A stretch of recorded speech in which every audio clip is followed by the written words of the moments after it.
ఒంటరితనమే నిన్నుగా పరిచయం చేస్తుంది. సోరెన్ కీర్కెగార్డ్ చెప్పిన ఒక నిజం. నువ్వింకా నిన్ను కనుగొనలేదు. మనిషి లోపల ఒక ఖాళీ ఉంటుంది. ఆ ఖాళీని మనం వినోదంతో నింపుతాం, డబ్బుతో నింపుతాం, పేరు ప్రతిష్టలతో నింపుతాం. కానీ రాత్రి ఒంటరిగా ఉన్నప్పుడు ఆ ఖాళీ మళ్ళీ వినిపిస్తుంది. ఈ ఖాళీని మనిషి నిరాశ అని పిలిచాడు. నిరాశ అంటే కేవలం బాధ కాదు. నిరాశ అంటే నువ్వు నీ అసలు రూపంలో జీవించకపోవడం. మనిషి 3 దశల్లో జీవిస్తాడు అని సోరెన్ కీర్కెగార్డ్ చెప్పాడు. మొదటి దశ ఆనంద జీవితం. ఇక్కడ మనిషి సుఖం కోసం పరిగెడతాడు. ఇవాళ నవ్వు, రేపు మరో వినోదం, మరునాడు కొత్త కోరిక.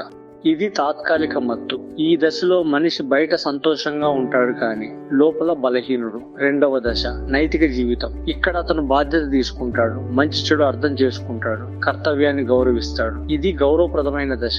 కానీ ఇక్కడ కూడా అతను సమాజం మీదే ఆధారపడతాడు. సమాజం చెప్పిన దశ ఎంచుకుంటాడు. చివరి 3వ దశ ఒంటరి జీవితం. ఇక్కడ ఎవరు నీకు తోడుండరు, చప్పట్లు కొట్టే గుంపు ఉండదు. ఇక్కడ నువ్వు ఒంటరిగా నిలబడాలి. నువ్వు మాత్రమే, నీ అంతరంగం మాత్రమే. ఫర్ ఎగ్జాంపుల్, ఒక చీకటి దారిలో నడుస్తున్నట్టు ఊహించు. వెలుగు కనిపించదు, కానీ అడుగు ఆగదు. నీకు భయం ఉంటుంది, అనుమానం ఉంటుంది, అయినా నడక కొనసాగుతుంది.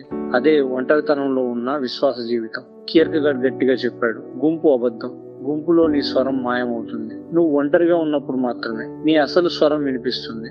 సోరెన్ కీర్కెగార్డ్ జీవితంలో ఒక గాయం ఉంది. రెజీన్ ఓల్సన్ అనే యువతిని అతను ప్రేమించాడు. అది సాధారణ ప్రేమ కాదు.